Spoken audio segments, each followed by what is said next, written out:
আমাদের চ্যানেল ঘরের রান্নাবান্নায় আপনাদের সকলকে স্বাগত। আজকে আমরা তৈরি করব রুই মাছের কালিয়া। তবে চলুন শুরু করা যাক রান্নাটি। প্রথমে এখানে আমরা মাছগুলোকে খুব ভালোভাবে ধুয়ে নুন হলুদ মাখিয়ে নিয়েছি। এবার একে একে সব মাছগুলোকে খুব ভালোভাবে ভাজা ভাজা করে নেব। সব মাছগুলোকে খুব ভালোভাবে ভাজা করে নিয়েছি।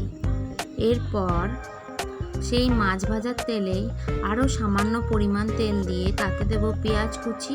পেঁয়াজ কুচিটা খুব ভালোভাবে লাল লাল করে একটু ভাজা করে নেব। পেঁয়াজটা লাল লাল হয়ে গেলে এবার তাতে দিয়ে দেবো কুচি করে রাখা টমেটো ও সামান্য পরিমাণে নুন।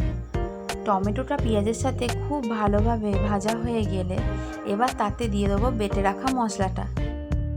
এখানে আমি আদা রসুন জিরে ও লঙ্কা একসাথে পেস্ট করে নিয়েছি। মশলাটাকে 2 মিনিট ভাজা ভাজা করে খুব ভালোভাবে কষিয়ে নিতে হবে।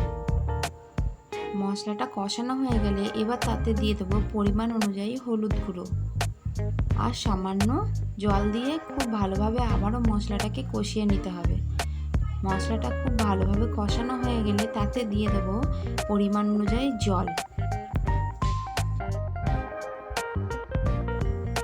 দিয়ে আবারও একটু নাড়াচাড়া করে 2 মিনিট একটু ফুটতে দিতে হবে।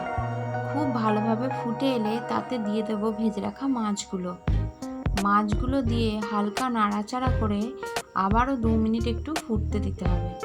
ফুটে জলটা একটু শুকিয়ে এলে নামিয়ে নিলেই রেডি আমাদের রুই মাছের কালিয়া।